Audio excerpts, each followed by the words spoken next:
Hello, for today's video medyo matagal na tayong hindi nakakapag prehab. Medyo marami na tayong nararamdaman sa katawan natin. Kailangan natin ng full body restoration.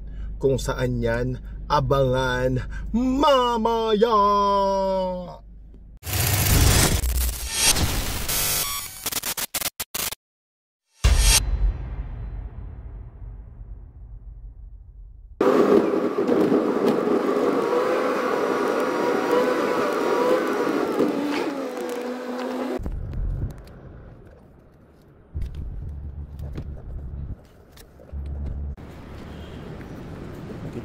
Three.